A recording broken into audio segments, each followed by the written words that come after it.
Vamos a conversar con Diego Gorgal, es politólogo, es especialista en temas de seguridad y actualmente forma parte de los equipos que asesoran en esta materia al Frente Renovador de Sergio Massa. Buen día, Diego, ¿qué tal?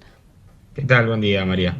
Bueno, ¿qué reacción tienen frente a los anuncios del día sábado por parte de Scioli?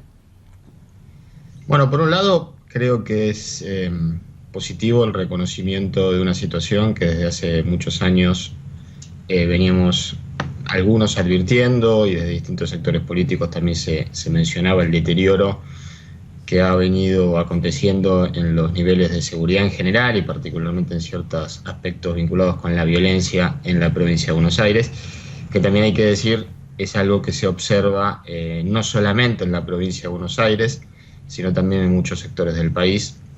Lamentablemente Rosario es uno de los ejemplos que nos muestran cómo esta situación de seguridad ha trascendido lo que hasta hace 10 años era el conurbano, como la zona más conflictiva del país, pero hoy tenemos en el Gran Mendoza, en Córdoba, en Rosario, en Salta, en el NOA, situaciones que expresan lo que ha sido quizás natural en función de las políticas de seguridad que se han venido implementando en los distintos niveles de gobierno. Entonces, el reconocimiento de esta situación creo que es el primer paso necesario para discutir entre todos los sectores políticos, bueno, ¿qué hacemos en el corto plazo? Pero también qué hacemos en el mediano y largo plazo, porque en este tema, María, que quizás sea una obviedad, pero desde el punto de vista de la política no ha sido una obviedad, no hay solución mágica, como yo alguna vez dije, no hay solución llame ya. No hay bala de plata, no hay todas esas... Pero un poco metáforas. El discurso de Massa va en otra dirección en ese sentido, a plantear de él que las hace la paga, planteando que es una situación de, o por lo menos lo que uno interpreta, escucharlo a Massa, daría la sensación de que se trata de subir penas y que eso arregla el problema. No, en absoluto. De hecho, no ha sido esa la explicación y la presentación, es decir, está descartado que subir penas como una medida en sí misma, como una medida aislada, está conectado con mejorar, en realidad, vamos a decirlo de esta forma, ninguna medida aislada en la política de seguridad tiene como consecuencia que se reduce el delito. Ninguna medida. Ni los programas sociales vinculados a la prevención social del delito en sí mismos y aisladamente solucionan el problema, ni subir las penas en sí mismo y aisladamente soluciona el problema, porque si no, directamente dupliquemos las penas que hoy existen en el Código Penal y esperemos que el problema se resuelva. Eso sabemos que no es así. Lo que sí es cierto es que en parte del problema hoy de la seguridad en la Argentina, parte del problema tiene que ver con una percepción de impunidad que existe respecto a cualquier cantidad de delitos que suceden efectivamente. Y esto lo da, lamentablemente no tenemos buenas estadísticas en Argentina, pero las que tenemos nos dan que, por ejemplo, hasta hace 2 años aproximadamente, de cada 1000 delitos que se cometían, solamente 4 cumplían prisión efectiva. Esto es, la capacidad que tiene el sistema policial, judicial y penitenciario de aplicarle una sanción, como establece la ley actual, a alguien que comete el delito es de 4 por 1000, que es algo que genera una percepción de impunidad, de no riesgo, de no costo, que a la postre termina incentivando los niveles de inseguridad que tenemos. Por eso es que en los últimos 10 años, con crecimiento económico y reducción de desempleo, creció la inseguridad. Claro, eso es un fenómeno. Y con suba de penas, porque se dio todo, se dio el fenómeno Bloomberg de modificación del Código Penal, crecimiento, baja desempleo y subió la inseguridad, o subieron los delitos. Claro, en los 90 decíamos, muchos decían, para explicar por qué la segunda mitad de los 90 fue en donde se consolidó la seguridad como problema público en Argentina e incrementaron los niveles de violencia enormemente. Entonces, muchos lo conectaban con exclusión, pobreza, desempleo. Que parcialmente es así, pero nuevamente parcialmente. Ahora, en la década pasada tuvimos crecimiento económico, reducción del desempleo enormemente, reducción de la pobreza y crecimiento del delito. Hoy la Argentina tiene niveles de delito mayores al promedio de los 90, entre otras cosas vinculada a la criminalidad organizada que se ha expandido en los últimos 10 años. ¿Y qué es lo que hay constante entre los 90 y la década pasada? Lo constante es el deterioro en la capacidad del Estado de prevenir y sancionar un delito. Ahora, este 4 por mil... En los 90 vinculado a la desinversión, a la crisis fiscal, a la restricción presupuestaria y, a mi juicio, en la década pasada, vinculado a una degradación moral que ha hecho que el crimen organizado haya cooptado hoy amplios niveles de las policías y de la justicia, como por ejemplo lo indica el fenómeno Santa Fe, donde un jefe de policía y un jefe de la división de drogas peligrosas estaban conectados a bandas de narcotraficantes. Bueno, Córdoba también, ¿no? Lo Córdoba, mismo toda la división. La división antidrogas de Córdoba, lo mismo sucede a niveles provinciales de la provincia de Buenos Aires, lo mismo sucede a niveles federales de las policías, de las fuerzas federales. Ahora, este 4 por mil, perdón, Diego Orgales, especialista en temas de seguridad del Frente Renovador, la pregunta tiene que ver con que este 4 por mil, ¿no? Que es a nivel nacional o provincial, porque si uno lee las estadísticas... Nacional. Pues si uno lee las estadísticas, el núcleo del problema que está en provincia de Buenos Aires, por densidad poblacional y demás, y problemática social probablemente, lo que tiene la provincia son los niveles de encarcelamiento más altos del país. Sí, y de hecho durante los 10 años del kirchnerismo la tasa de encarcelamiento se ha incrementado. El problema es precisamente no cuántas personas están cumpliendo una condena, sino quiénes están cumpliendo una condena. Porque ahí nuestro sistema, nosotros ahí podemos comparar cuantitativamente la tasa de encarcelamiento de la Argentina con la del resto de los países de América Latina, o la tasa de encarcelamiento de la provincia de Buenos Aires con la de Córdoba, con la de la Nación, y estamos teniendo solamente un dato que es un nivel cuantitativo, bueno, a cuántos el sistema logra arrestar, juzgar y condenar, que ya sabemos que es poco en función de los delitos que suceden. Ahora, analicemos las características de la población penitenciaria, esto es, a quiénes logra el sistema arrestar, juzgar y condenar. ¿A quiénes? Y por ejemplo, en el caso de drogas, que para mí es el desafío, bueno, no estoy diciendo ninguna genialidad, es el desafío estratégico que tiene la Argentina, en donde se define nuestra sociedad y nuestro Estado. En los casos de droga, estamos juzgando, arrestando y condenando, por decirlo sencillamente, al chofer del camión que transportaba la droga o al sereno del galpón en donde se acopiaba. En verdad, en la composición mayor, tengo entendido, son las mujeres mulas. O sea, si uno mira las cárceles de mujeres, son un 80 o 75% de mulas o de vendedoras de menudeo, en el caso de la población carcelaria femenina. Pero ahí, por ejemplo, uno de los debates que el Frente Renovador está dando con el tema de la reforma al Código Penal, bajar las penas mínimas de narcotráfico está pensado, tengo entendido, para ver la situación de las mulas. ¿De qué manera? Obviamente que depende de cada caso, pero la situación en la cual una mujer es el eslabón más débil dentro de una cadena, una organización de narcotraficantes, pero es la única que termina presa sin que esto conduzca jamás a ver quién le había metido la droga o para quién era ese cargamento. Absolutamente. Lo que hoy el sistema, las policías de investigación, los juzgados de instrucción federal y los tribunales están arrestando, juzgando y condenando en los casos de narcotráfico son el primer nivel de una red de tráfico de drogas. No hay utilización de agentes encubiertos, no hay utilización de testigos protegidos, no hay utilización de entregas controladas, no hay investigación de la ruta del dinero, no hay decomiso de los bienes de los narcotraficantes utilizados y afectados para el tráfico de drogas, como la ley hoy lo habilita. Pero esto viene muy enlazado con la problemática policial, porque cuando han usado testigos protegidos, el caso de Candela, han sido escandalosos. Digo, primero nunca se les respetó la privacidad. Los casos más públicos de testigos protegidos, finalmente supimos todo quién era el supuesto testigo protegido y por lo general desviaron investigaciones de manera vergonzosa.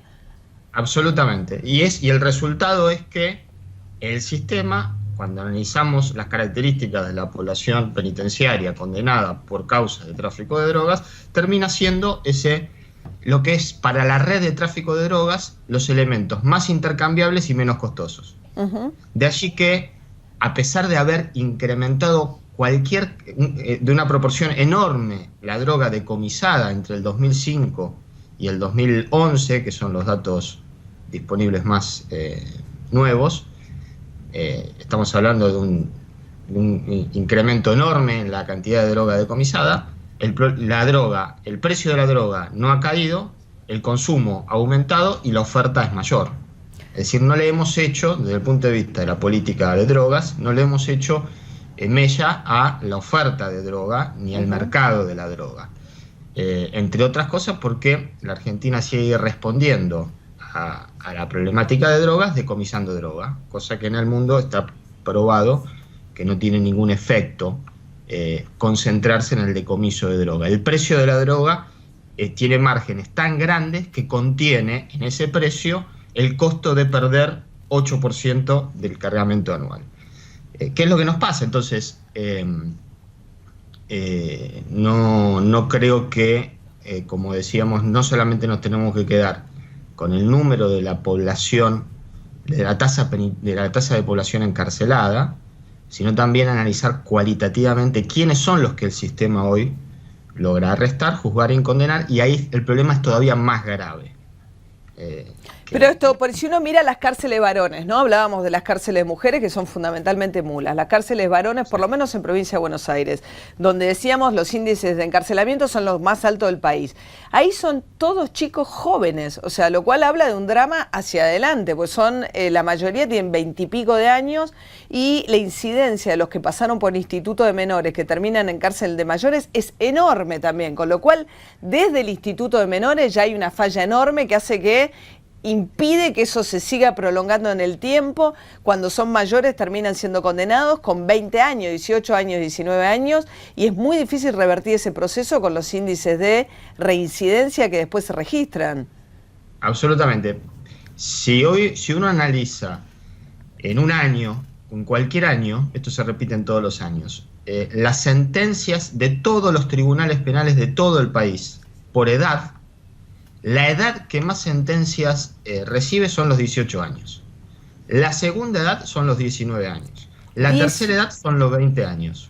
La cuarta edad que más sentencias recibe son los 21, y así la curva empieza a caer en los 25 años. Es decir, que entre los 18 y los 25 años se están produciendo aproximadamente el 60% de las sentencias condenatorias en todo el país durante un año.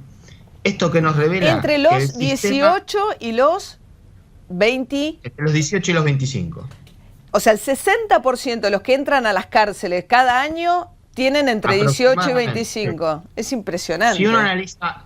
El punto es, si uno analiza... Es impresionante como fracaso, digamos, ¿de dónde viene el fracaso del sistema? Que viene de muy temprano. Sí, eso tiene muchas lecturas. Primero, que... en este caso el adolescente, el joven, no espera a la mayoría de edad para involucrarse en actividades criminales, sino que arranca el problema antes de los 18 años, sí. Pero el Estado, este Estado bastante bobo que tenemos en cuanto a la política de seguridad, interviene tarde y mal. Bueno, claro, si vos ves el punto de inflexión, que te lo dicen en educación, que es tercer año del secundario, que es el momento de mayor deserción con el secundario, es muy coincidente con esto que estamos hablando. Se produce el quiebre, no sé, digo, no lo ligo directamente al abandono de la escuela, pero hay algo en el tercer año de la escuela que se vincula con esto que estamos diciendo, que ya a partir de los 18 están listos para entrar a la cárcel de mayores. Exactamente. Y así sigue, la segunda edad son los 19, la tercera edad con mayor sentencia recibe son los 20, y así sigue el orden cronológico de la edad. Esa es la primera lectura más fuerte, esto es, hay algo que está pasando mucho antes de los 18, pero el Estado interviene recién cuando tiene los 18 años y solamente interviene tirándole el sistema penal por la cabeza. Entonces, por eso también yo no creo que sea una discusión válida plantear la cuestión de la edad de imputabilidad. Sí, lo que creo que hay que plantear es una política de minoridad y adolescencia en Argentina. Porque si solamente debatimos la edad de imputabilidad, estamos simplemente corriendo... Sí, entran un rato antes a la cárcel, pero no cambia la problemática, claro. El problema lo seguimos teniendo. Sí, que es que entren a la cárcel tan jóvenes, porque eso lo que hace es que con 20 y pico de años ya pasaron por institutos, pasaron por cárceles y salen sin ninguna capacidad de reinserción laboral. Absolutamente. La otra lectura que este dato nos permite hacer es lo que el sistema logra, cuando digo el sistema, es el sistema policial, judicial y penitenciario, pero policial y judicial fundamentalmente, logra arrestar, juzgar y condenar, que es más o menos el delito amateur, más o menos el delito infraganti, el delito de autor conocido, es decir, lo que implica un poco de investigación es lo que el sistema hoy no está ni arrestando, ni juzgando, ni condenando. Claro. Este dato cualitativo es mucho más importante si creció o decreció la población penitenciaria, porque también, para decirlo sencillamente, si tenemos 10 condenados por tráfico de droga, dentro de esos 10 condenados, ahora que está de moda Pablo Escobar, si dentro de esos 10 condenados está Pablo Escobar, su contador, su jefe de logística, su jefe de seguridad, sus mandos medios, bueno, el sistema hizo un buen trabajo. Ahora, si esos 10 condenados son el chofer del camión y el sereno del galpón, entonces el sistema no le está afectando en lo más mínimo a las redes de tráfico de drogas. Bien, Diego Gorgal es politólogo, experto en temas de seguridad, trabajando en los equipos del Frente Renovador de Sergio Massa. Sabemos que es una problemática realmente muy, muy compleja, a la que ojalá se le encontraran soluciones sencillas, pero es evidente que no las hay, ¿no? Y es también muy complejo donde metemos todas estas variables en juego y vemos que a pesar del crecimiento y a pesar de la baja del desempleo, sigue creciendo el índice de criminalidad, ¿no? Con un sistema que evidentemente no está a la altura. Yo creo que simplemente para resumir, tenemos que tener en claro dos cosas. Primero, no hay medida aislada que genere resultados sustentables. Necesitamos un conjunto sistemático de medidas que abarquen, al ser un sistema, vale lo que el eslabón más débil. Entonces, donde no distribuimos la energía equitativamente entre todos los eslabones que conforman este sistema, el sistema va a tener una filtración. Y segundo, que necesitamos no solamente medidas de corto plazo, pero sobre todo necesitamos políticas que sepamos que van a generar efectos en el mediano y largo plazo, pero para que generen efectos en el mediano y largo plazo las tenemos que empezar ahora. Diego Gorgal, muchas gracias. Buen día. No, por favor, buen día, María.